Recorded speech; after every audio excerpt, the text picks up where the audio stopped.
I wanted to take a clean approach to chapter 14 because it appeared to me that this chapter could be completely unrelated to the rest of Revelation.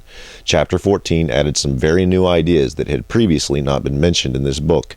The three references in this chapter that are entirely different from chapters 6 through 11 are Babylon the Great, the winepress, and the flow of blood up to the horses' bridles. These references seemed highly suspect because in chapter 17, the Whore of Babylon is referring to a city, and that city is Rome. Clearly, Rome was not destroyed before the end of this book, so I had to do some digging. As it turns out, this reference was terribly easy to find. It's in the Jerusalem Talmud, in the description of the Bar Kokhba Revolt of 132 to 136. The Talmud reports that as a result of this revolt, blood flowed at a depth of a horse's bridle for up to 40 miles into the sea. The Talmud also reports that Hadrian had a very large vineyard planted somewhere in this area, and he used the bodies of dead Jews to build a wall around it. These two references from the Talmud are far too precise to be coincidence. Chapter 14 was taken from an early version of a report on the Bar Kokhba Revolt. So here's what happened.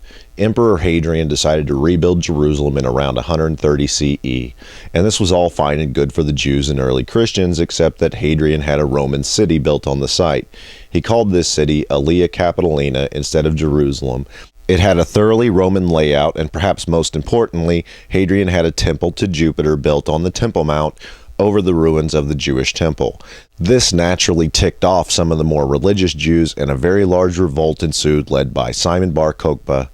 Early in this war, the city formerly known as Jerusalem was recaptured by the revolutionaries. This would be the fall of Babylon the Great mentioned in Revelation 14.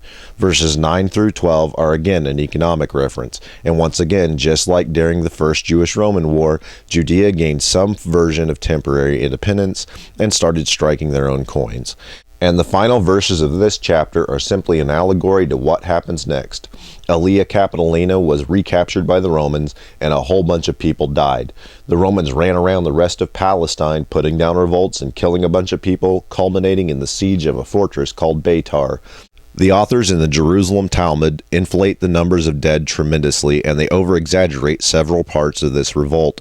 However, it seems to be clear that the author of Revelation 14 extracted his information from early Jewish authors on the Bar Kokhba Revolt. I'd also like to point out that at this point it appears that we have two very different authors.